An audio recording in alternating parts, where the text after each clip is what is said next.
Good morning, ladies and gentlemen. Welcome to the Los Angeles City Council. Today is January 20th, 2006, and we are here in John Ferraro City Council chambers. It is 10 o'clock, and we are being broadcast live and also replayed this evening on Channel 35, LA City View, your channel, and also we are being simulcast on lacity.org, our homepage, where there's a wealth of information for folks who want to know about city services and the way their government works. And we're also being audio simulcast on Council Phone, which is a local number people can call in and listen to the committees and the council as a whole as it conducts its business. So with that, we now have some presentations, as is customary on Friday mornings. And first, we'd like to recognize Councilmember Bill Rosendahl from the Grade 11th Council District for a first presentation, to be followed by Ms. Perry and some other council members as well. Mr. Rosendahl. Happy Friday to everybody. This is a happy day because I'm Ethel, come on up. The opening line, it says, Ethel, is she may have given up her wings, but not her love of flight. Ethel Peterson got her first set of wings in 1951 when she became a flight attendant. In those days, they were called stewardesses, and they had to give up their wings when they married to remain close to aviation. Ethel joined the Los Angeles Department of Airports, now known as the Los Angeles World's Airport, in 1956. LAX would not be where it is today without her. Ethel became an airport information specialist and the designated LAX historian. She helped launch the Los Angeles International Airport Tour and Education Program and helped open the Flight Path Learning Center and the museum at LAX, which gives aviation enthusiasts, school children, and community residents insights into aviation. Over the years, Ethel has guided thousands of people through LAX and touched many lives. This year, Ethel celebrates her 50th anniversary as an active employee at LAX, and she's still going strong. She isn't about to stop doing what she loves so dearly. Congratulations, Ethel, and thank you for a job well done. Thank you very much. God bless you. God bless you. Say a few words. Come on. He says, say a few words. That's kind of interesting, but I just would say that one of the questions asked of me is, what do you think about Los Angeles? And I said, I was really lucky to be born here. So keep up the good work, everyone, and thank you very much. Mr. LaBonge would like to say a few words as well. Mr. LaBonge. Mr. Garcetti, this is a very special city employee who I'm so proud of, Ethel. I'm so proud of you and your family, you and your brother Laval Lund, who for over 4 decades was a member of the Department of Water and Power, and you, anybody work for the Port of Los Angeles, you probably had the longest history of a family working in these particular departments. But Ethel Peterson has been an ambassador to us. Mr. Rosendahl, I'm so pleased that you gave her that special recognition. And did you ask her what high school she went to, Mr. Rosendahl? No, I didn't, but please do. Ask Ms. Patterson what high school she went to. John Marshall. John Marshall High School, so we contribute greatly to the city of Los Angeles. Thank you, Ethel, very much, and your brother and your family, a very, very special family, city employees. Thank you, Tom. Thank you. Well, God bless you again, Ethel. You're the best. You're a role model for all of us. Thank you. Thanks a lot. Thank you very much, Mr. Rosendahl, and congratulations to our honoree. Our next council member for 2 presentations is Councilmember Jan Perry from the 9th District. She'll be followed by Council District 3, Mr. Zine. Okay.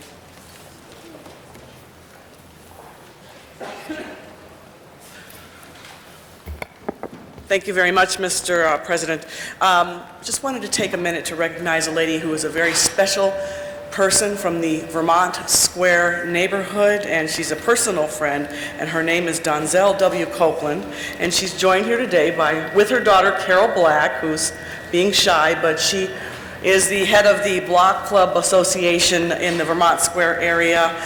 Ms. Copeland is a longtime friend, longtime activist in the community, and has celebrated her 83rd birthday. She's a very active member of Phillips Temple in the 9th District, and I wanted to just take a moment to wish her well and to say may she live long and prosper. Thank you. I'm going to give you that cert in the back, okay? We'll take pictures and have cake and ice cream. And we're going to adjourn in a minute to have a little cake and ice cream in the back. Okay, I'll do the next one. Okay. No, I don't have them. Okay, and the next presentation is in honor of the Music Center Education Division. And I think Stephen Roundtree is here. Hi, Stephen. I asked Stephen to come by today to honor him and the Music Center Education Division for their commitment to young people, families, and senior citizens of the city of Los Angeles, and in particular in the 9th Council District. Thanks to their willingness and desire to give back to the community, they have helped us successfully connect thousands of individuals to some incredible cultural events. For example, they have helped high school students attend the opening of the Disney Concert Hall season and to performances throughout the year. Hundreds of elementary school children have been touched by their amazing program called Pillow Theater. Both our senior citizens and young people have been able to take in the extraordinary sights and sounds of the Los Angeles Opera. These are one-of-a-kind opportunities that mean so much. And they have been incredibly supportive of constituents in the 9th to connect South Los Angeles residents with the growing, rapidly increasing cultural opportunities in our city, and in particular here in downtown. By doing so, they are making it known that everyone should feel that downtown is theirs and that they should come and enjoy the treasures that the Music Center can offer. So I wanted to thank Stephen Roundtree and the Music Center Education Division for their support.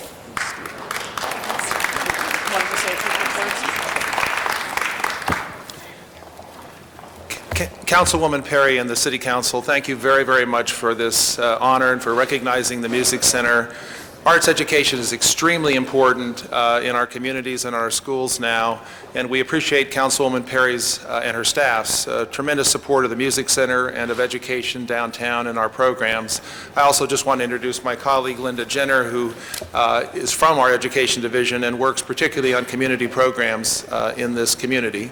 And I also want to just urge you and take a moment to urge you to support Governor Schwarzenegger's allocation of $100 million for arts education in California schools. It's very important. Thank you very, very much. Thank you. Okay, we're going to go in the back. Stephen? Okay. Okay, you maybe can get him. Okay. No, it's okay. I have one more, but I don't believe they're here, so I will defer to the next person on the list, Mr. President. Thank you. Thank you very much. Our next presentation is going to be from Councilmember Dennis Zine of the 3rd District, honoring someone from our Personnel Department. Mr. Zine. Thank you, Mr. President. Start the clock. Don't start the clock. Tom LaBonge walks in front. All right, thank you. Good morning. Well, another career moves forward. Joining me, Truetta Brown, Margaret, also known as Maggie Whalen, and that beautiful little student over there. Come on up here. Let's go. Come on. You're coming up here. You're going to stand next to Mom. You're not going to sit it out. Another dedicated city employee, Truetta Brown, provided the city of Los Angeles with more than 33 years of responsible and dedicated service to the people of Los Angeles. Truetta came to Los Angeles City in 1972, hired as a junior administrative assistant with the Personnel Department after earning her bachelor's degree from Occidental College, promoted to Personnel Analyst within 2 years. Continuing to grow personally and professionally, she successfully navigated the career ladder within the city's Personnel Department. 1978, promoted to Senior Personnel Analyst, followed within 2 years to a promotion to Principal Personnel Analyst. 1984, reached her current classification as Chief Personnel Analyst when she successfully earned her Master's in Business Administration from Janice Hahn School, Pepperdine University. Yay, Pepperdine. Great football team, right?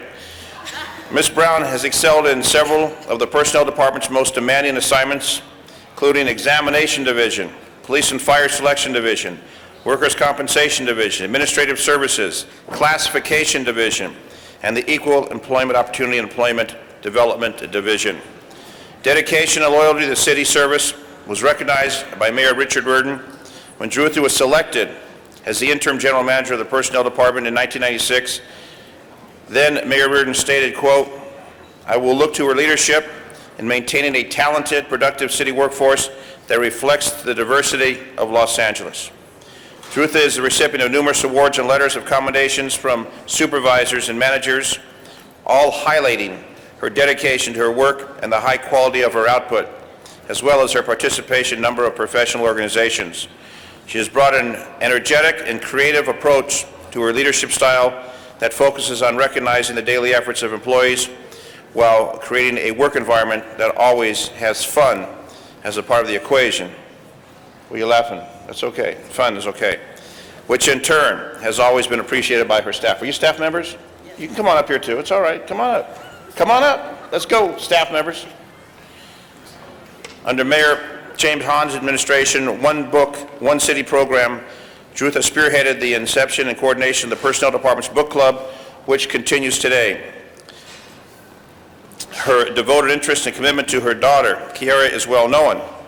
Los Angeles City Council does hereby congratulate and commend you, Jerutha Brown, for more than 33 years of outstanding service to the City of Los Angeles, the people of Los Angeles, and extend best wishes and continued success in your future endeavors. It's that sad day when we leave our city employment and you've got your beautiful daughter with you, the general manager, Maggie Whalen, with us, and staff from the Personnel Department.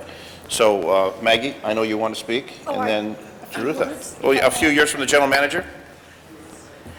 Thank you, council members. I just want to say that Jerutha will be sorely missed. She has really been a beacon within the personnel department, and she's a great person, but I know that she's going to really enjoy her retirement, so we wish her well. Thank you. Jerutha?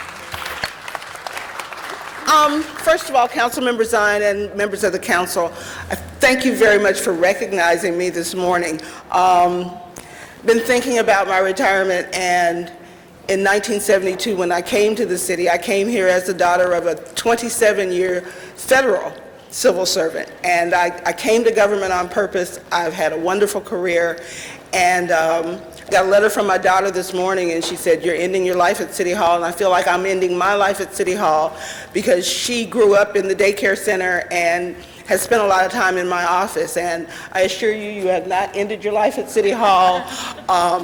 We'll be back just to visit and to stay in touch with our friends. So thank you very much, and thank you, council members. You're very welcome. And you know what? If you follow your mommy's footsteps and go through that education process, you too may be a city employee and rise to that level, okay? So the opportunities are there. Thank you, Mr. President. Back to you. Thank you, Mr. Zine. I'd like to recognize at this time Councilmember Hahn from the 15th District for a presentation as well. We got the colors. You can invite all your people too. Okay, everyone. Dean? We have 6 minutes. Okay. This new president is running a tight ship. Colleagues, as I've talked about several times this year, we're marking the 40th anniversary of the Watts riots.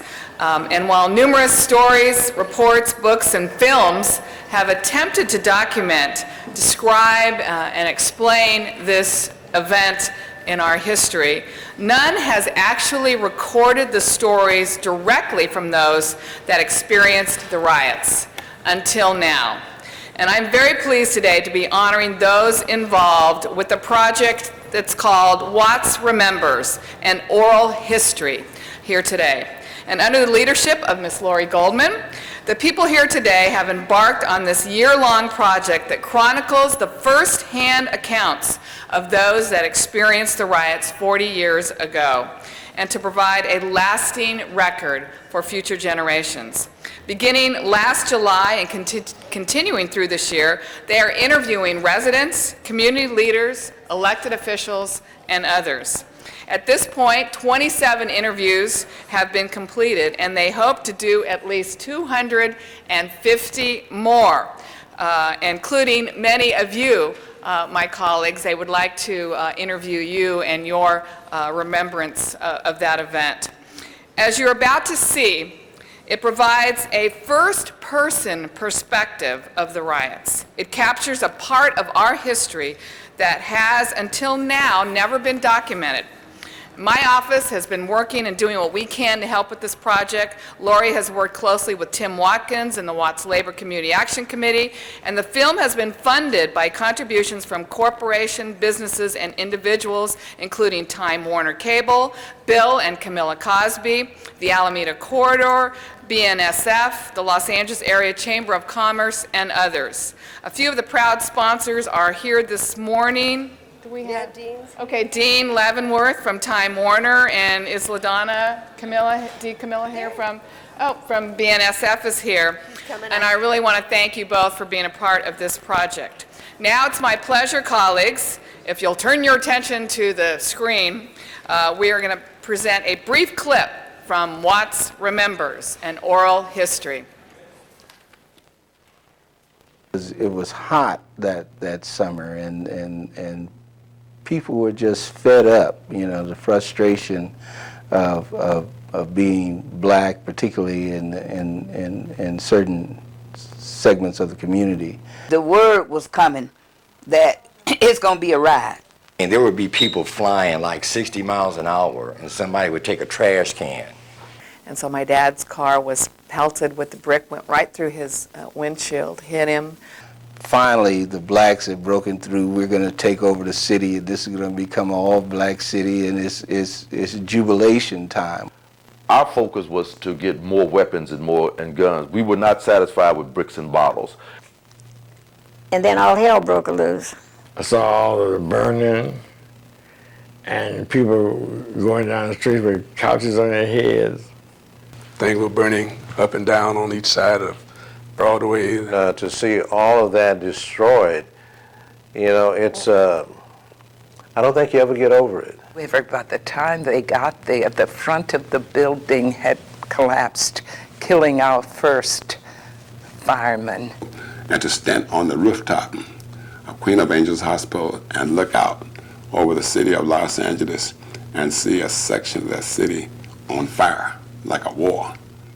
My brothers, being young teenagers, took off running. The policeman leveled his shotgun at my brothers as they ran away from him, and my father jumped between them and the shotgun and begged, you know, please don't shoot. Those are my sons. There was the implementation of curfews. We saw machine gun emplacements being placed around the perimeter of what we call South Central. I kept waiting for somebody to stop it. You know, in other words, this has to stop, you know. And they had guns drawn, and they looked at me as if I was, my God, going to be the worst terrorist in the universe. And two came and put their guns in my car, one on each window, rolled the window down, and put those guns in my face in my car. It didn't sound like a gun. Then she heard her youngest, the one that got shot through the heart, the 4-year-old, he died instantly. I was glad when they named it the uprising, you know, I said, because it was an uprising. We have confronted racism in its rawest form and had won, and it was a good feeling.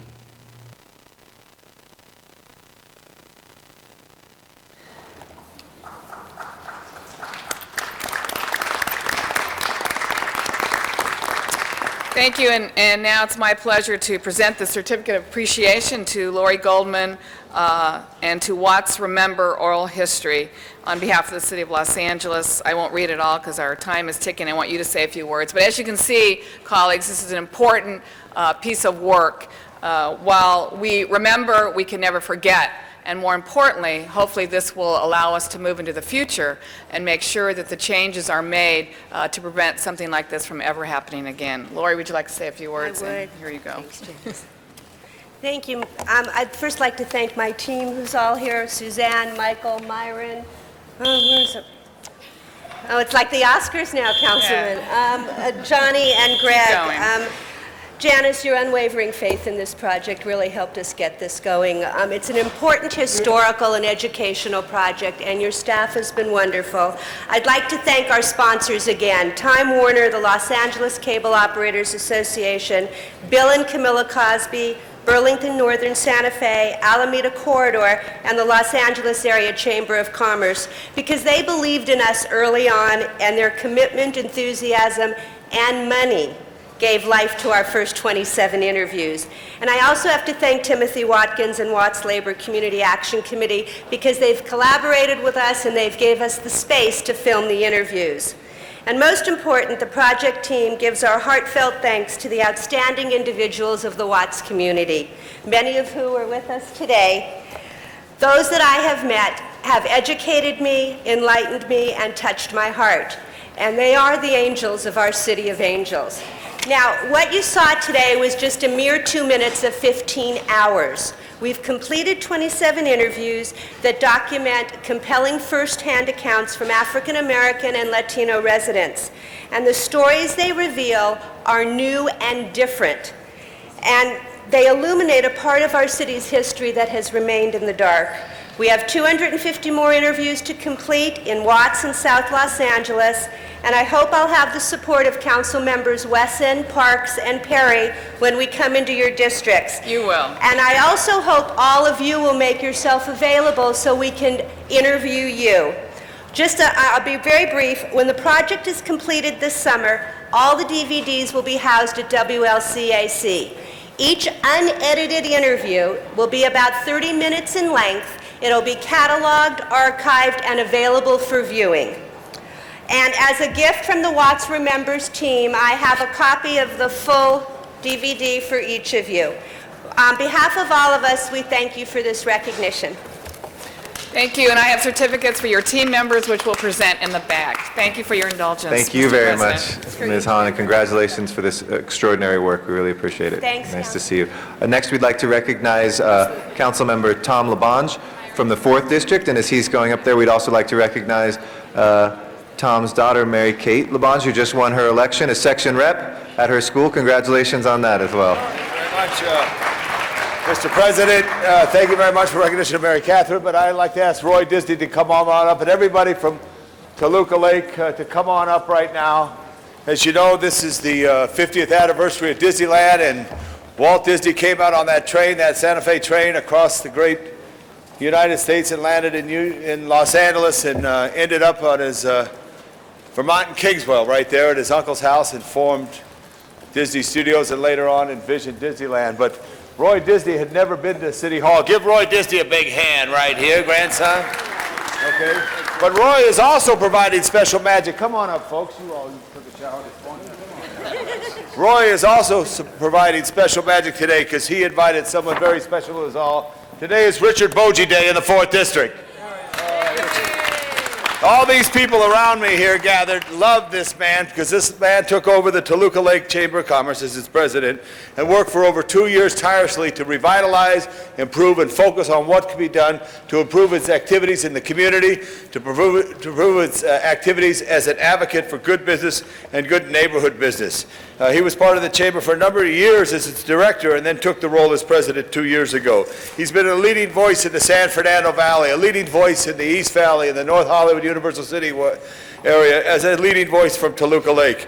He worked for a force behind the ever-member challenge of getting higher membership for the local chamber to make sure they could get their role completed, to make sure they could get their message out.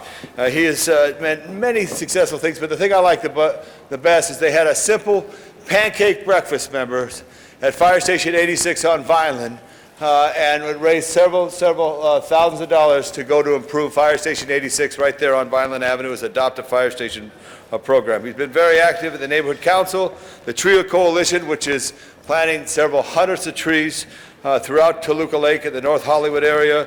He's worked on the corridor projects, improving the landscaping on the gateways, on the old parkways in Toluca Lake, as well as Campo de Cahuenga, where just last weekend we celebrated the 159th ceremony recognizing the peace between California and Mexico of some years ago. So therefore, be it resolved by adoption of this resolution, Los Angeles City Council does hereby salute Richard Bogie. Richard Bogie for his tireless effort as president of the Toluca Lake Chamber of Commerce, his great leadership as a young person, and also what I like about Richard is whenever I get a chance to really go someplace that I enjoy, it's Musso Frank's, and I sit in Sergio's section there, and Richard's over there with Juan, and we greeted his wonderful mother. So I just want to salute Richard Bogie today as Richard Bogie Day in the 4th District, this date, 20th of January, 2006.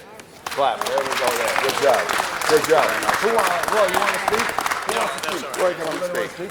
Roy, come on and speak. First speaking on behalf of the community, Roy Disney. Unaccustomed as I am, I just want to thank Tom for acknowledging my family's contribution to the town, and Richard. So thank you. Oh, thank you very much. I appreciate that. Now we're going to call on his wonderful mother, huh? Oh, God. You're supposed to be here. No, I wasn't supposed to make a speech. I know, was Mother, just but you here. got to speak about your son and how wonderful he Well, is. he's just a wonderful son, and I'm very proud of him, and thank you for inviting me, and thank you for doing this for him. All right. Now, council members, please welcome Richard Bogie. Well, this is very nice. I'm not sure, your staff called me and said I had to be down here for some meeting. I didn't know what it was. But it explains a number of strange emails I've received over the last several days as well. But it's very nice. I enjoy doing it. I love a challenge, and helping the community is something I love to do, and I appreciate it very much. Thank you very much, Richard, and Mr. President, thank you all very, very much. We're going to go in the back and take some pictures here, then go to the top of the Tom Bradley Tower. Another hand for Richard Bogie. Congratulations, Mr. Bojan, and thank you very much, Mr. Labange. That completes our presentations for today, but I'd like to... And also, I'm sorry, yes, Mr. Labange. There's 6 minutes required for presentations, for each presentation, that's correct? Yes, sir. Okay, so I'm going to hold my 6 minutes for the high school that's on their way here, but they got detained somehow. Great. So if I could have that courtesy, No problem. since it's schools, it's a school. Thank you. We'll make sure when they come here, they get recognized as well. At this point, I'd like to recognize Councilmember Cardenas, who has handed us all out a very special gift from the Japanese Garden. So, Mr. Cardenas, please. Thank you, Council President Garcetti. Council members, on each one of your desks, you have a beautiful calendar and like a little day planner that's been given out by the Japanese Garden. This is their 2006 calendar, and this is part of the city of Los Angeles. It's 6.5 acres of land that is open to the public, and they have tours, guided tours. They have strolling time where you can go without a tour 6 days a week. As you can see right here, there's a man standing over another man. Looks like he's going to punch him in the face. No, he's not an intruder. They have many demonstrations. That's a martial arts instruction there. And as you can see, they have a beautiful garden. It's out of the 300 Japanese gardens in the entire United States, it's ranked number 10. And it was designed by Dr. Koichi Kawana, who's renowned around the world, and he's known for his gardens. He actually built the biggest garden in the entire United States, Japanese garden that's 14 acres, and ours is 6.5 acres, right there in the San Fernando Valley in the Sepulveda Basin. So I just wanted to take this opportunity to say thank you to the Japanese gardens and all of the docents and volunteers. It's a very well-run, very efficient operation. It's well-loved by many of the people who've known about it and worked at that place for many, many years, and people who have volunteered for many, many years. I just wanted to remind all Evangelinos and anybody else that all you need to do is call 818-756-8166 and get some details about what hours you can go on your own time to go stroll through there and visit it for free, or you can actually have a guided tour and learn even more. And also they have a website, www.thejapanesegarden.com. And once again, it's free to the public. It belongs to us Angelinos, and it's an opportunity for you to visit the San Fernando Valley and visit one of the finest treasures that this country has to offer. So thank you very much, Council President, for giving me that opportunity. Thank you very much, Mr. Cardenas, and thank you for letting the public know about this wonderful jewel. Mr. Clerk, the meeting is now in session. Will you please call the roll? Cardenas, Gruel, Hahn, Weezer, Labange, Padilla, Parks, Perry, Reyes, Rosendahl, Smith, Weiss, Wesson, Zine, Garcetti, 12 members, and a quorum, Mr. President. Okay, first item of business. Approval of the minutes. Mr. Wesson moves, Mr. Smith seconds. Those are approved. Commendatory resolutions for approval. Mr. Rosendahl moves and Mr. Padilla moves. Unanimous vote. Those are approved as well. Now would be time for comments from the public on items not on council's agenda. Okay, we'd like to open public comment at this time and invite forward Alberto Tlatoa, Jose Nicolas, Elias Ortiz, Madalena Ortiz, Inocencia Flores, Elisa Avina, and Maria Avina, to be followed by Phyllis Doherty Good morning, and City Candido Council Mares. members. Sorry. My name is Alberto Clatoa, a South Central farmer and a current student. We are here today once again asking you to reconsider the issue on the South Central Farm on 31st and Alameda. This vital environment represents to many families safety, culture, tradition, nutritious food. Los Angeles already lacks green space. We don't need more warehouses, no more warehouses. Yes, it's about safety and food. Furthermore, it's also about family space where families can create stronger bonds with their children. Viragosa, you made a commitment to Los Angeles. You said that you were going to improve Los Angeles. Well, we are improving Los Angeles, and we're asking you to fix this problem. This issue is very vital for our community. South Central farmers, feeding families, feeding friends, and feeding hope. And Viragosa, I know you're not going to let us down. Any of the other speakers from South Central? Okay, thank you very much for that presentation. Now Phyllis Doherty is our next public speaker, to be followed by Candido Mares. Good morning, council members. I'm here because of the Los Angeles Times article this morning discussing the fact that goals are being set for the departments to be carried out by the commissions. And I'm very, very concerned that the council, the city, and the mayor have been locked into an impossible goal for the Department of Animal Services, which is no-kill. This is a myth.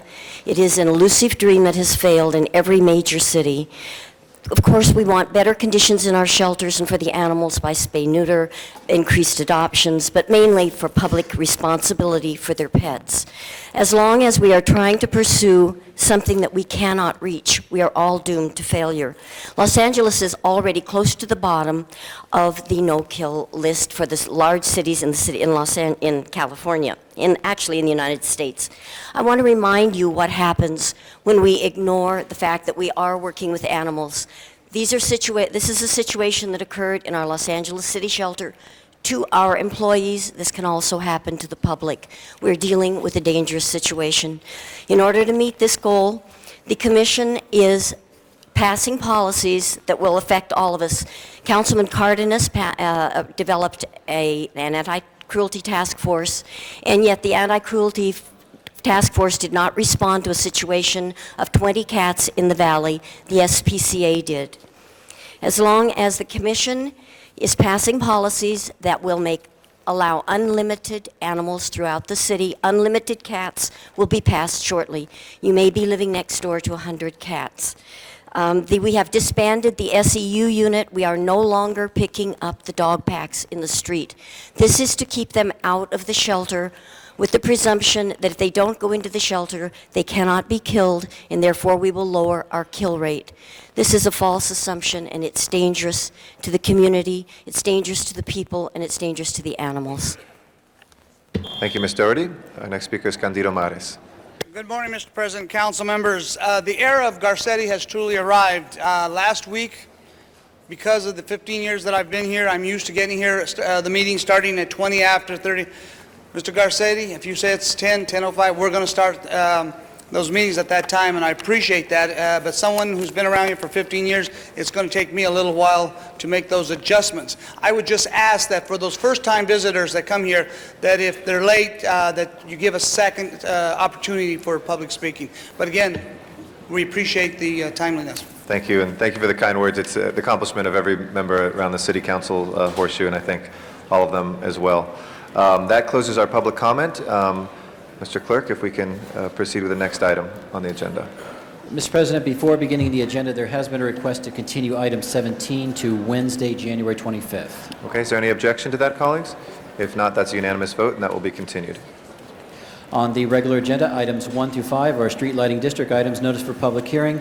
Council should continue the hearings and ordinances to February 10th. Okay, let's open the hearings and continue those if there's no objection. So ordered, unanimous vote. Item 6 is an item for which public hearing has been held. Okay. Anybody wishing to call 6 special? If not, let's please prepare the roll and tabulate the vote. 12 ayes. Okay, thank you. Next items. Items 7 through 16 are items for which public hearings have not been held. 10 votes are required for consideration. Okay. There's no speaker card, so we will open and close the public comment on those. And any special items, colleagues, between 7 to 16? Seeing none, please prepare the roll and tabulate the vote. 12 ayes. Those items are approved. Next items, please. On the continuation agenda, item 18 is an item for which public hearing has been held. 10 votes are required to reinstate. Okay, let us carry that over till the next meeting. If there's no objection, that will be on our agenda next meeting. Next item, please.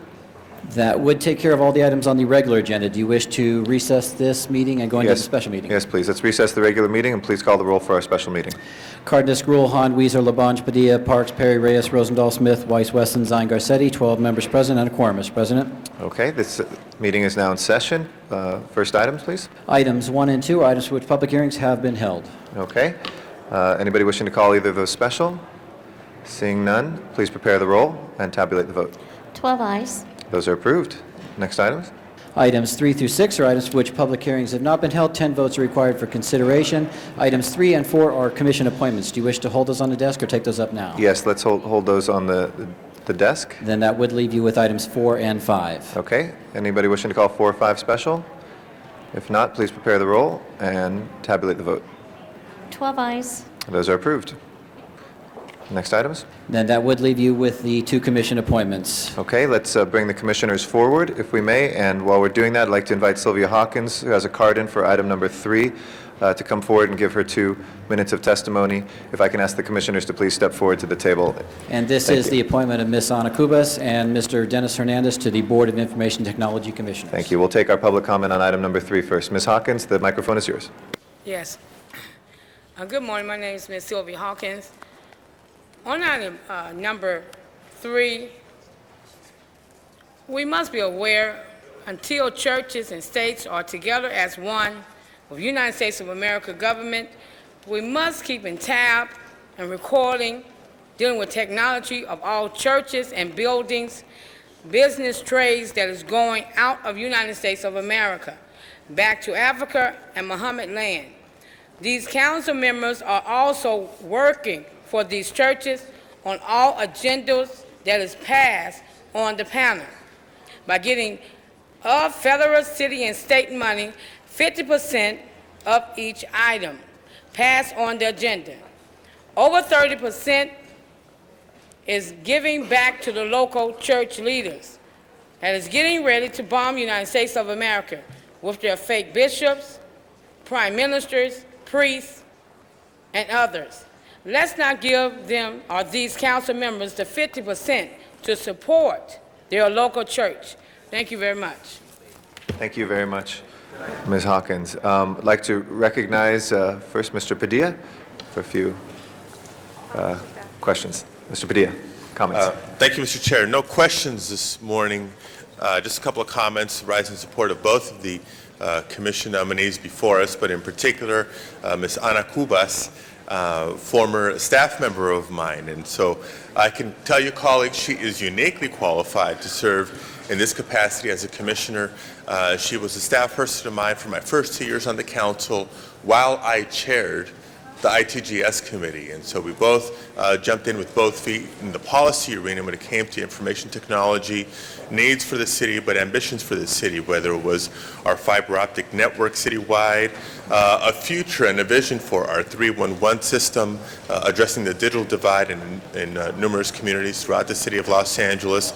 You all know she's gone on to do great work at the school district and now in the nonprofit sector with the Youth Policy Institute. So I'm glad to see that she's gone, but never too far, always serving the city of Los Angeles, and brings tremendous firsthand and practical experience to this particular commission. So you have my vote. Congratulations.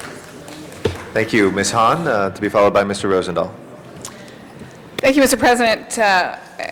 As the current chair of Information Technology and General Services, I certainly had an opportunity, when was that? Wednesday, to talk with both of these nominees and to hear their views, but I always think it's interesting for those who are watching and the rest of my colleagues to understand your philosophy about things. And one of the things I'm looking forward to in the new year, and I hope your board will take on as a priority, is the new customer service standards that took effect January 1st. And I think all of us get a lot of complaints from our constituents in terms of customer service with cable companies.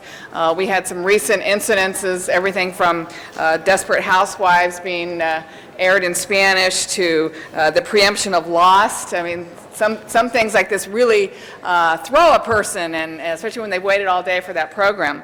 But these standards really will, I believe, ensure enforcement. I think we're putting a little teeth into things, and ultimately we want these companies to be responsive to their customers. So I'd like to hear from both of you how you're going to use your position to make sure that we enforce those standards, and maybe both of you can talk about what you believe your priorities are as a new board member and what you bring to the table in this, what I think is a very, very important board and really on the cutting edge of a lot of the future of technology. Well, thank you very much. It's certainly an honor and a privilege for me to be here today. And when it comes to priorities, I would say that we're very much on the same page. I am a consumer of cable television, so I know I can relate to the issues and complaints of consumers, so I very much support the implementation of those standards, and those are common sense things that I think the cable industry would agree make sense. And when you have good customer service, you have good business, and it's a good thing for the city. And certainly, we live in the best city in the world, in Los Angeles, and we deserve the best services to our constituents. So I'm very much committed to making sure that that's implemented. And one of the other items that is on my list, and certainly on the mayor's agenda, is to find ways for the city family to help bridge the digital divide, whether it's installing wireless capacities at city centers, making computers accessible to constituents. And what I do appreciate about our mayor is that, and certainly the style that I want to emulate, is his ability to build consensus and work with all the stakeholders in a way that is the best thing for the city of Los Angeles. Thank you. Mr. Hernandez? Mr. Hernandez? Again, thank you for the opportunity to serve the city of Los Angeles. This is a great honor and a privilege, and I appreciate your consideration. This is the subscriber Bill of Rights that the council adopted. It is a standard and a model for this city and for other cities, I think. So I think it's incumbent upon this commission to make sure that it's properly implemented as we're going forward with the transfer of cable to Time Warner, that we're going to be looking to see how our subscribers are being served, and to be the watchdog that this commission should be, ensuring that the citizens have the services that they expect. So I think it's a real tribute to this council that they adopted this, and we're going to do everything we can to see that it's properly implemented. The issues that I think are important, in addition to the consumer issues, digital divide I think is a very important one. And I think that, as I mentioned the other day in our hearing, I'd like to see how this commission can implement the mayor's vision of the global city on the hill, things like wiring our city for so-called Wi-Fi, using our city resources in a more effective way, and making ensure that this city is an international city that has the technology resources to serve at the level that it is. And there's one other issue that I think we might consider, and this is a real dynamic industry. It's a changing industry. Cable is being challenged by other technologies, and we're going to see a lot of changes. There's already changes being proposed in Congress in Sacramento, and I think I'd like to see how this city can take a more active role in overseeing some of those legislative proposals and weigh in on how they change and how they affect the city. Well, thank you very much. I support both of you in your new position, and I think you've articulated exactly right what your priorities are, particularly the fact that this board is the watchdog. And we expect you to pay attention, and as we go through the cable franchise renewals, that you always keep in mind the best interests of the residents of Los Angeles, and we urge the cable companies really to be creative and innovative in terms of what they're bringing to the people. For instance, we just honored the documentary Watts Remembers, an oral history. I think that's something Time Warner should really look to provide for all the residents of Los Angeles. I think those things are important. So congratulations and good luck. Thank you. Thank you very much, Ms. Hahn. Mr. Rosendahl to be followed by Mr. Zine. Oh, and just 1 second, Mr. Rosendahl, if you don't mind. I'd like to recognize Mr. Weiss just for a quick introduction. Along the theme of Mr. Labange's Take Your Daughter to Work Day. Go ahead. Thank you very much, Mr. Garcia. I want to introduce, girls, if you could stand up. We have members of the 7th grade class of the Marlborough School from the 4th District. It's a pretty good school, Mr. Labange, don't you think? I love the Marlborough School, and one of my favorite people in the world is right there in the 3rd row, my daughter, Molly. And girls, it's great to have you here today. Hope you enjoy your tour of downtown and of City Hall. Thank you, Mr. Garcetti. Thank you very much. Please, Mr. Rosendahl. Marlborough, Mr. President, just Yes, Mr. Marlborough, Labange. welcome on behalf of your council person. Enjoy your day here. It's great to have all of you here. Make sure you go up to the Tom Bradley Tower and you look to the west. You can see 3rd and Rossmore. It's such a beautiful day. Thank you, Mr. President. Thank you, Mr. Labange. Mr. Rosendahl to be followed by Mr. Zine. Thank you, Mr. President. I rise again to congratulate the two of you for accepting this public service responsibility. This is a moment in time that doesn't happen very often, that a renewal of a franchise happens, and it doesn't happen very often where now the city of Los Angeles, for really the first time, will end up with one major operator instead of the way it's been splintered in the past. AOL Time Warner will be stepping into a major metropolitan area as the cable operator. Just as a backdrop, question for you both is this. Where do you come out on local origination programming? Where do you come out on using government and public and educational access channels? Where do you come out on neighborhood councils being more empowered by that channel? Either one first.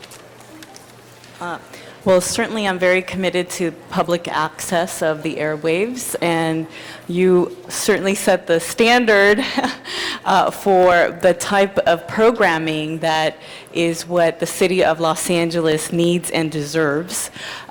So very much committed to ensuring that that stays and that the cable companies are held to those high standards. And certainly with our neighborhood councils, we need to bring relevant public programming to each of our communities. It's their airwaves. It's certainly our right-of-way as citizens of the city of Los Angeles. So I'm very committed to ensuring that, again, the city gets the best deal that it can. Likewise, I'm totally committed to seeing a more creative approach to public access. In the renewal process, it should be high on the agenda to ensure that that Time Warner knows and understands the commitment of the city and the interest of the city in seeing public access expanded. This morning, I had a conversation with representatives of Time Warner about New York One, and that being a model for something that we can take forward and try and use and implement here in various ways. Let's be creative. Let's be dynamic. and Time Warner is our partner in a certain sense, and we should see them that way and try and be creative on how to expand our public access. You know, I'm delighted to hear you talk about New York One. And for our cable viewers who are watching this, New York One is a commercial venture by AOL Time Warner that is truly a public service as well. It has a lot of good news on it. It has in-depth interviews. It will actually raise the bar for Los Angeles broadcasters who frankly do soundbite journalism rather than in-depth stuff, while New York One will set that standard if we make it LA One if they go in that direction. So I encourage you to work with them on launching a commercial venture that has news and sports and community features, as well as I urge you get a bite of the apple only once in this business, and this is a renewal of the franchise, to get as many community benefits as you can. Of course, customer service is a big issue, but they have a great reputation for customer service around the nation, so that's also a big plus. You also need to look at the satellite and see how there can be some sensing of standards in terms of customer service, if there's anything we can do about that. And then if the phone companies come into this business, we got to make sure that if it looks like a duck and quacks like a duck, it should have a franchise as well within the city. But congratulations to the both of you for doing this. Thank you very much. Our next speaker is Mr. Zine. Thank you, Mr. President. Good morning. Good morning. I see the general manager of IT is there watching, making sure things go smooth. And I think for the most part, things go real smooth with IT. Just a couple issues. I've heard Time Warner mentioned a number of times, and Time Warner represents the area that I serve in the San Fernando Valley. We've never had a problem with Time Warner. They have wonderful public access, wonderful opportunity for us to reach out to the communities. They're involved in many of the community activities in the San Fernando Valley, and I know with the changeover with Adelphia washing away and Comcast and Time Warner, et cetera, we're going to find better service to the people of Los Angeles. So I just want to give Time Warner a plug that as far as my constituents, we don't get complaints. All we do is get accolades that they're doing a great job. On the other side of the coin, video conferencing, I had a meeting yesterday, Judicial Procedures Commission, in the County of Los Angeles, they have a video conferencing where they can hook up an individual in another country with video conferencing. I don't know if we have that technology here in the city of Los Angeles. I know we have it in Van Nuys City Hall, thanks to Councilmember Greg Smith, where individuals can go to the Van Nuys City Hall and there'll be a video conferencing where we can communicate thanks to Greg Smith. But I'd like to see it expanded throughout the city of Los Angeles, not only for the private sector, but for the public sector, where we have, for example, 18 police divisions, soon 19, soon 20, where command staff have to come from different parts of the city downtown to Parker Center to meet with the chief of police and administration, or other departments, street services, Department of Transportation, where we can have this opportunity to have video conferencing within the city of Los Angeles, where they don't have to go to, travel as we all have to every day in traffic through the corridors of the freeways to have that. I know it's out in the private sector, and when I went to this judicial procedures meeting yesterday, they talked about an individual who was in another country, and there was a case, and they did video conferencing with the court here. I said, what a wonderful technology. If you can do it throughout the globe, why can't we do it here in the state of Los Angeles? So I would just encourage, as technology changes, as computers get smaller, and IT continues to grow, is that we look into those possibilities for the future. We'll save a lot of commuting time, we'll save a lot of energy, and we'll still get that message across. Because when we have this, when the Valley folks appear on the screen and they make their comments and we have that exchange back and forth, it's a wonderful opportunity. And when it comes to information technology, our department does the best they can with the resources, but they need advocates on the commission to press for more, because we are in that era that it continually changes, and I think we're kind of behind the curve for whatever reason when you step up to the plate. So I give that challenge to you as commissioners, and know you'll do a great job. Thank you. I'm sure the next generation will be doing video conferencing on your cell phone, so we're getting there. The technology is moving in that direction. Exactly. Thank you. And I just want to comment that until Mr. Reardon became the mayor of the city of Los Angeles a number of years ago, they didn't have computers in the police stations, and they still had rotary phones. So, we're coming out of the dark ages, but there's a long way to go. Thank you. Thank you. Thank you very much, Mr. Zine. Mr. Lamont, did you want to speak, or is that before when you had? Thank you. Okay. Go forward. All right. Thank you. And Mr. Cardenas. Mr. Cardenas? Thank you very much. I think I'm going to be more involved with this board into the future. So I just wanted to personally welcome you and thank you for your dedication and the abundant amount of time that I'm sure you have every single day to dedicate to the city of Los Angeles, because I'm sure you have nothing else to do. I say that in jest because I know you to be very important individuals and very giving to your surrounding community. But I just wanted to personally thank you for this opportunity to work with you into the future and making sure that we work on IT issues, broad IT issues, not just broadband, not just cable, but also the issues that face many municipalities. I think it's important for the public to understand how important your advisory capacity is, and your review will help us do our job better, because this city of Los Angeles spends tens and tens and tens of millions of dollars a year just on keeping our systems going, keeping up with technology, keeping up with programs, keeping up with hardware, all those kinds of things. And it's this hidden cost that a lot of people don't think of when they look at the flat screens that we have here. Yes, they work much better than what we had before, but they cost money, and those flat screens will probably be outdated in another 2, 3, 4 years. They might be outdated already. So then we have to relook at that and see whether it's cost effective to go ahead and make that investment. So those are the kinds of things that you're going to be grappling with, and those are the kinds of things that you're going to help the city of Los Angeles make better decisions. And I want to make sure that people understand, with your free time, you're going to be helping us, perhaps, hopefully, save tens of millions of dollars for the city of Los Angeles in any given year. So this is a very important commission. It's a very important opportunity for us to tell the public of Los Angeles, we're watching your dollars. Of course, we want to be modern, but at the same time, we have to be mindful of the fact that everything costs a lot of money, especially technology, and it's really important that we're careful about what we do. So your volunteerism is going to help us do that. So thank you very much. Thank you. Thank you very much, Mr. Cardenas. Anybody else wishing to be heard? If not, I say ditto, and let's open the roll, close the roll, and tabulate the vote. 12 ayes. Congratulations, Commissioners, and we look forward to your service. Thank you for putting yourselves forward. Thank you. Thank you very much. This time, we have all sorts of great Bring Your Kid to Work Day examples, and Mr. Labange is going to give a presentation to some special guests from Loyola High School, and then Ms. Perry also has a presentation as well.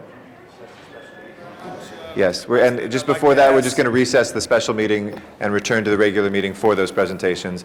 Mr. Labange and Mr. Wesson. I'd like to ask Mr. Wesson to join us, and I know Mr. Reyes is here in spirit right now. Loyola High School is the oldest high school in the city of Los Angeles. Sorry, Bishop, thank you. And Loyola has such a great tradition. And you know, often this time of year, we bring in their great athletic teams, and they're due to come in because they won the Southern California CIF championship in their football team, which is something to be proud of. But to be more proud of is what Loyola does in the community. Joining me today is Bill Thomason, the principal, Bishop Gordon Bennett, who's the former principal of Loyola High School, and is the one who originated this program, this service program that we're honoring, Reverend Greg Grenthal, Goethals, 3 Hail Marys, 4 Our Fathers, I'm sorry. Yeah, good. And Tom Zico, who's the program director, who's here, and the student representatives at Loyola High School. And I think we recognize this young man, and Antonio Villaraigosa Jr. Thank you. Give Loyola Cubs a big hand right here. And Cubs, look over right here. This is John Muir, which is going to be honored in a few minutes. John Muir Middle School is going to be honored in their program. I want the young men from John Muir to learn about these young men from Loyola High School. 5 years ago, they started a program at Loyola called the Saturday High School Placement Test Preparation Project by the freshman class to 8th graders from South Los Angeles and East Los Angeles. It helps children achieve the educational dreams through increased knowledge, skills, and confidence. This placement test preparation program is done in cooperation with Loyola High School, the Alumni Association, Loyola Marymount University, its alums and students, Santa Clara University, California Alumni Group, and the Richard Riordan Foundation. We want to salute that very special Saturday High School placement test program that Loyola coordinated. Give them a hand for that. But finally, we all talk about education, and what we really could do about education is what could education and schools do for community. And several years ago, Loyola started a program, the Senior Project. This is the 25th anniversary of a program that Loyola High School started where it goes into the community and serves the people. I know my very own nephew, Michael Labange, Michael Thomas Labange, because when Michael was born, his mother, Roberta, said, boy, you look like me, Tom, so I got the middle name credit in there, Herb. Michael Thomas Labange is one of those seniors right now out in the community working on this project. And this organization was founded by the Reverend Gordon Bennett, inspired by the gospel value of Ignatius, to be men with and for others. They have contributed more than 680, thank you, my math was bad too there, 680,000 hours of direct service to children, women, and men of Los Angeles in schools, hospitals, hospices, soup kitchens, and shelters.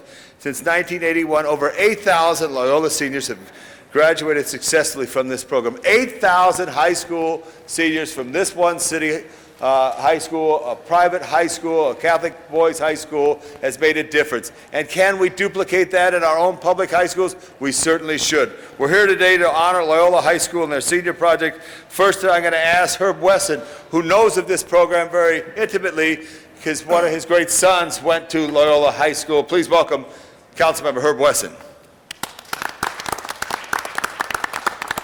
You know, the one thing when you do a presentation with Councilmember Tom Labange, he already says the stuff that you're going to say.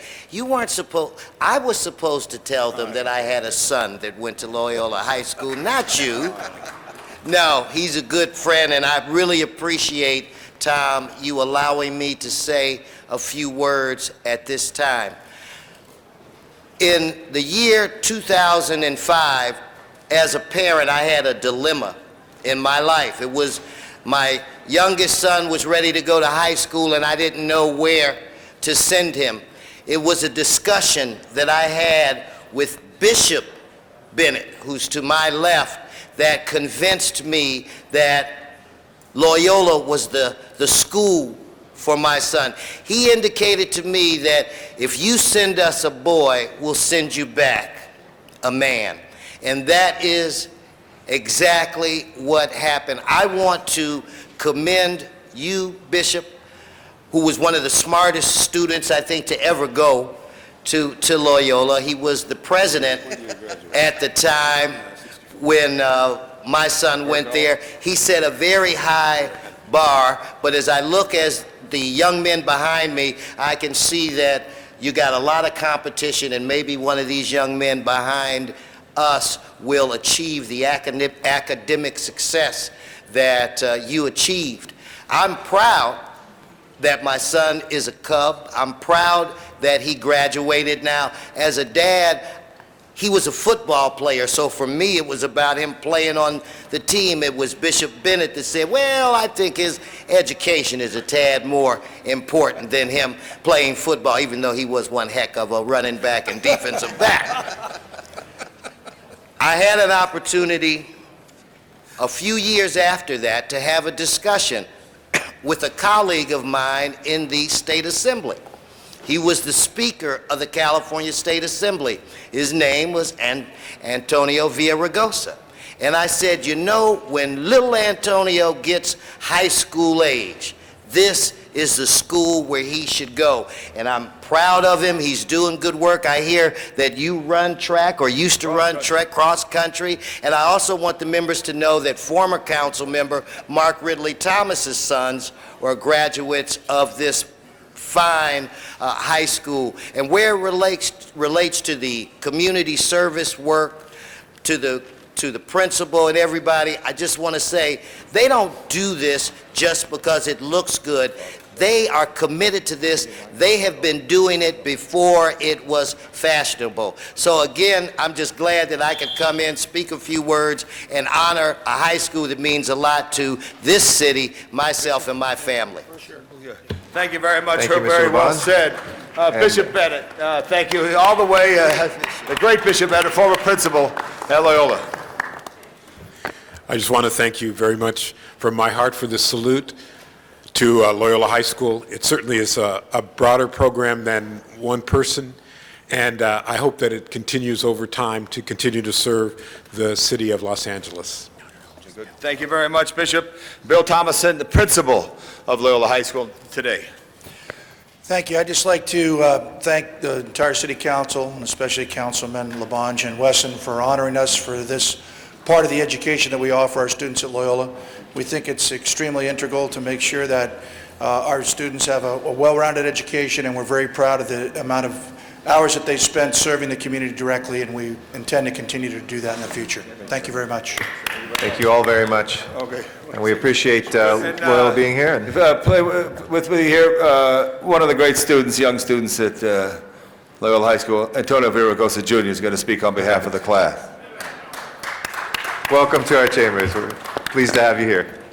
Well, I'd like to thank you all for having us here, and it's just really an honor to get honored. I mean, we've gotten numerous accolades from the City Council before, and I'd just like to thank you for all of that on behalf of the entire student body and us, the members of the Community Service Leadership Team, and for the seniors who are out working right now. Thank you very much. Thank you very much. Thank you. Lastly, Mr. President, Father, I have a confession. I had bad grades. That's why I didn't get to go to Loyola. That's why I went to John Marshall. But God bless all of you. Thank you very much, Mr. God Laban. bless the City Seal. Same God bless to you. this great high school. God bless Los Angeles. Thank you very much, Mr. Whoever Laban. God We is, and appreciate I know it. it is. God bless you, Eric. Thank We're going to you. go over here. I'd like to recognize Councilmember Jan Perry for one final presentation as well.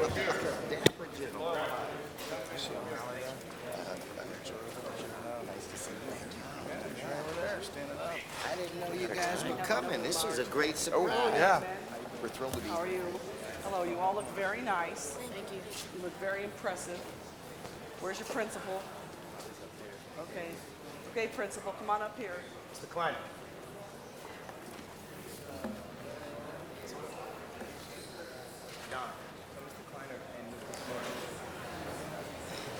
You look very sharp. Very nice. Oh, absolutely. It's my pleasure. Where did he go? Okay. The principal is making his way up here. This is a day to celebrate the lives of young men in our community. And Principal Kleiner, here you are. Okay, great.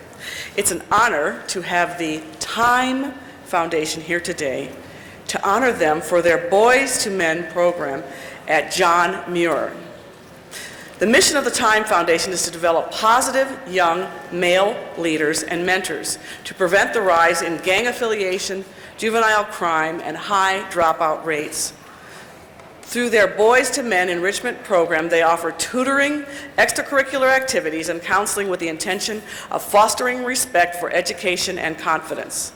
The program offers young men a safe place to receive tutoring to assist with academic achievement, transportation, and proper financial support, to provide outings and enrichment activities, as well as a selected staff of adult male role models and guides for counseling and support. Boys to Men has already aided over 200 young men in South Los Angeles. It is an incredible program that has helped to cultivate great young citizens and role models for the generation coming up behind them. So I wanted to thank the Time Foundation for their commitment to the young men of our community and for creating such a positive program at John Muir Middle School in the Great Ninth Council District. And I want to ask Principal Neil Kleiner if he would like to come up and say a few quick words. And joining him today is Sean Rector and Don, is it John? Don Norwood. And Mike Smith. And you can, Mike Smith. All right. Mike, Don, come on up, Mike. Okay.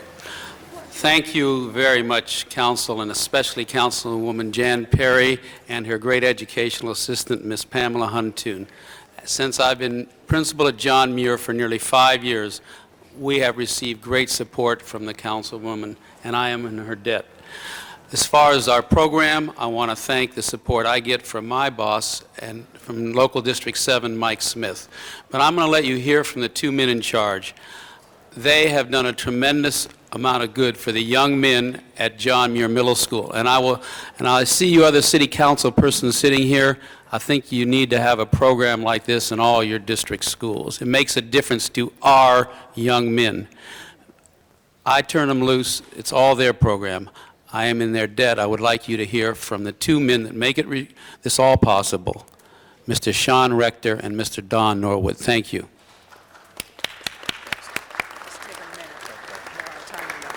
Thank you, sir, for having us here. On behalf of Boys to Men at John Muir, we just want to say thank you. And to our Councilwoman, Jan Perry, we're in debt to you. We're honored to be here, and for a lot of our boys, this is their first time in the downtown area, let alone City Hall.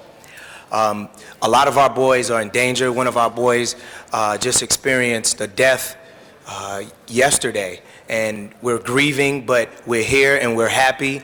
And we just want to let you know that our boys deal with a lot of adversity, and in District 7, where Mike Smith and Neil Kleiner, we will prevail because there's a lot of obstacles that we have to overcome, but we do our best with limited funds.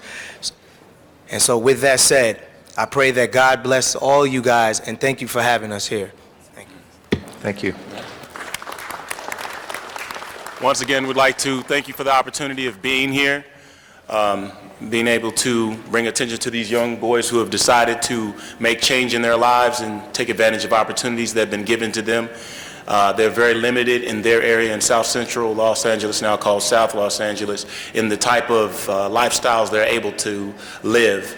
As it was said a little earlier, this is something that should be implemented at every school in some form or manner, shape, or capacity to help these young men channel their energies, their talents, and their utmost to their best. So once again, we thank you. We hope that you hear what we said today and channel that in any way possible into positive energies in your locations. Thank you. They'll now recite what a man is to them. Okay, great. Ready? Begin. A man is not quick to anger. He is not one who's quick to brawl. If you see a man bullying others, he is not a man at all. A man is not a quitter. He is not one to turn and run. When the going gets rough, he gets tough. He remains till the job is done. A man takes no satisfaction in seeing others fail. He encourages all to try and to believe they prevail. A man will never boast to brag or keep sand in your eyes. He'll stand firm in his conviction with his head up to the sky. A man will always lend a hand when he finds a friend in need. His character and integrity makes him a true friend indeed. Very nice. Thank you. Thank you. That was great. Thank you all, and we welcome you to City Hall anytime you'd like to come down here. This is your City Hall, and thank you all for being here very much. Wonderful. Come on back. All right. Take a nice picture. That is our final presentation. Next order of business. Council has motions for posting and referral. Let's post and refer those. There are excuses on the desk. Councilmember Rosendahl requests to be excused February 17th, 21st, and 22nd for personal business that meets council policy. Okay, he is excused. Councilmember Weiss requests to be excused Tuesday, March 7th for city business, and March 17th, 21st, 22nd, and 24th for personal business, and those all meet council policy. He is excused. Councilmember Padilla requests to be excused Tuesday, June 6th for personal business, meets council policy. He is excused. And Councilmember Perry requests to be excused the first Fridays of each month for her attendance at the AQMD meetings, and that meets council policy. She is excused as well. And that would clear the desk. Okay. Mr. Weiss. Mr. President, I would like to ask, and I believe Ms. Perry and your staff have talked with my staff. I'd like to ask if we could Can we, everything else is cleared today, so maybe we'll continue it for one? Can I reconsider it so it's here? But- It's just, we're at the- Why don't I suggest this, Mr. Weiss, reconsideration, you can still do it the next meeting. It's for 2 more meetings you can reconsider. So the reconsideration, instead of reconsidering and continuing it, we could reconsider it. Otherwise, the desk is clear, or else we can, so that we have the option to reconsider it either way. And we won't send it forthwith. That's just a suggestion. I'll defer to what motions you make. Are we, well, I'll let you finish up your housekeeping. Everything is cleared. We're done. Any announcements, colleagues? Announcements? Anybody wishing to announce anything?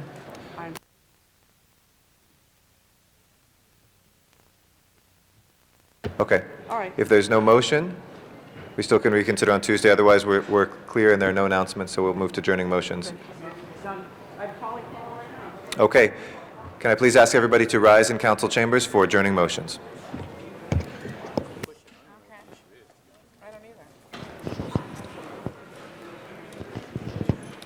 If I could ask everybody, please stand and please, if we can halt our conversations for a moment for our adjourning motions. Thank you. Adjourning motions, colleagues? Mr. Padilla? Thank you, Mr. President. Colleagues, ask that this council send some warm wishes 3,000 miles as the council adjourns in memory of Mary A. Sissy Devine of South Boston, who passed away Saturday, January 14th, beloved wife of Robert, known as Bibi Devine, a great wife, mother, grandmother, sister, aunt. She is the close aunt of Boston City Council President Michael Flaherty, who's a personal friend of mine, and I know that it's really being deeply felt amongst the family, politically and otherwise, in the city of Boston. She's survived by her husband, Robert, 7 children, Michael, Mary Jane, Nancy, Timothy, Robert, and Christine, 7 grandchildren, 7 brothers and sisters, and 25 loving nieces and nephews. Thank you, Mr. Padilla. Are there adjourning motions, colleagues? Mr. Wesson. Mr. President and members, it is really difficult to say goodbye to someone that's a friend, to someone that's like family, to someone that you truly loved. I rise today to do that. It's probably the most difficult adjourning motion that I've had to do in my years as an elected official. So today I say farewell to Louis White, former city employee, was chief deputy for Councilman Nate Holden, beloved in this building, class act. Everybody that knew him loved him. He was just that kind of guy. He was born in Florida, moved to Detroit, Michigan, and came here, had a relationship with the Berry Gordy family. It's funny, Mayor Tom Bradley calls Louis White, and he asked Louis White if he would work on a campaign for a guy named Nate Holden. Now, Louis White had to give it some thought because at that time he was employed by Hugh Hefner and worked out of the Playboy Mansion. But he gave that up, worked with Councilman Holden, became his chief of staff when Councilman Holden was a state senator. And when Councilman Holden ran for this 10th District Council, came to me about a week before Election Day, and he says, I worked for Louis White, and he says to me, well, you're going to be the chief of staff. The councilman and I have talked about it, and we want to afford you an opportunity. He didn't have to do that. I would have gladly worked for him. It would have been an honor to work for Louis. He was Councilman Holden's assistant chief deputy for 6 years and his chief deputy for 10 years after I left here and went to work for Supervisor Yvonne Brathwaite Burke. We will be putting the arrangements together over the next couple of days. He's survived by 2 daughters who are coming here or coming down from the Bay Area, so I can't give you any more information than that. But it is a great loss, not just for people in government, but for individuals in the community. He's a founder of the 100 Black Men. He was a former president of the New Frontier Democratic Club. I traveled with him to Taiwan, to Japan, to Korea, to Jamaica. He was a mentor. He was a friend. I'll just say this, and I'll turn it over to Ms. Perry. He and I traveled to Jamaica for the wedding of my secretary, and it was my first trip out of the country. And so I go to my hotel room, and I'm excited. I'm right off the beach, and all of a sudden I felt something looking at me, and there was a lizard in my room. So I come flying out of my room, bang on the door to Louis's room. I'm hollering, I'm screaming, Louis, I have a lizard in my room. He said, come on in, I got 2. He had 2 lizards in his room.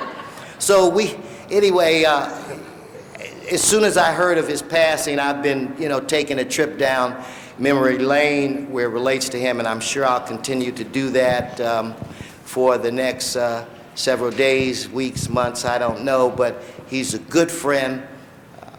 Louis, you will be missed, and with that, I don't even know how to close. Thank you. Well, Ms. Perry, I think I'd like to add a few words as well, Ms. Yes, Perry. I would. And thank you, Mr. Wesson, for preceding me on that. And one of my staff people who used to work for Mr. Holden, and then Louis was her boss, supervisor, had the unfortunate experience of going to visit him yesterday and then finding him already deceased. I'm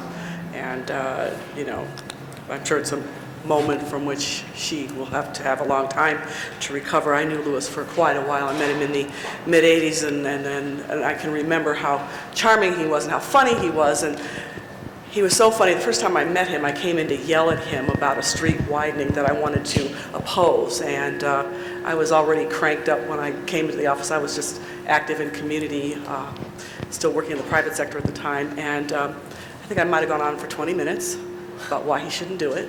And he was smiling the whole time. And then he diffused me with a few simple words. And I can't forget the power of his wit and his charm and his amazing patience that I absolutely know he will be missed. And as I said to my staff person last night, and she was pretty devastated, that he had a very good life. He got to do everything that he wanted to do. He got to go where he wanted to go. He enjoyed himself every day that he came to work. I know that because I actually worked in the 10th for a while he was the chief of staff. And he truly, absolutely loved what he did. He loved working for Councilman Holden. He loved serving the community. He knew it backwards, forwards. Louis was here at a time when we didn't even have our own computers or our own laptops, and he kept every single planning case either in his head or on a scrap of paper on the desk. And if called upon, he could recite chapter and verse every detail of every project that was pending in the district. And, for us who've come after they've been termed out, it's a skill that we might not ever develop. A reliance upon oneself, not on technology, but on relationships and history and an understanding, a deep, deep, deep understanding of community needs. And so I can say absolutely he will be missed. I expect that his service will not be a sad affair, but one filled with joy, a lot of hilarious stories, and a lot of laughter. And to his daughters, who I think are on their way down from Northern California now, they have to know that their father has left an indelible mark on all of us who knew him. Thank you. We'll do all members on that. Mr. Labange? Louis White, if you looked at the dictionary and there was the word gentleman, it would be Louis White. He was truly a gentleman. And what I love about staff is how they serve their elected officials, and he was a great, dedicated servant. So all that you said, but gentleman, was Louis White. God bless his memory. Thank you, Mr. Labange. Mr. Zine? Request for your adjourned in memory of Annette Brennan, passed away January 15th. Annette was the executive director of the Jewish Home for the Aging's Eisenberg Village, passed away peacefully on January 15th.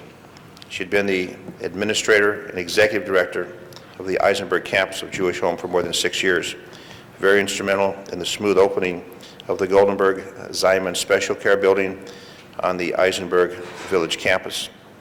During her time at the home, Eisenberg Village has also experienced their best Department of Health surveys, demonstrating her commitment to the residents and high-quality care. She was perhaps best known for her endless energy, strong desire to care for and nurture the important friendships in her life. We will miss her and appreciate the impact she had on her beloved staff and residents. She is survived by her mother, 7 brothers and sisters, numerous nieces and nephews. May Annette Brennan rest in peace. Thank you, Mr. Zine. Mr. Labange. Yeah, thank you very much. Members, I ask for a journey memory of Roma Sue McIntyre, who hailed from Nebraska and came here to Los Angeles, raised 6 children, including the very own Nancy McIntyre Brackett, my receptionist. She served the city well as a council's aide to Peggy Stevenson, Bernardi, and Joel Wax, and she also worked closely with Mr. Zine when he was a young patrolman, traffic officer in the Valley. Roma Sue McIntyre, mother of our own Nancy Brackett, as we adjourn in her memory. Thank you. I'd like to be a second on that. Mr. Weiss will second that. Thank you. Mr. Clerk, please call the roll. Good. Thank you, everybody. Have a great weekend. We'll see you a few minutes before 10 on Tuesday. Bye.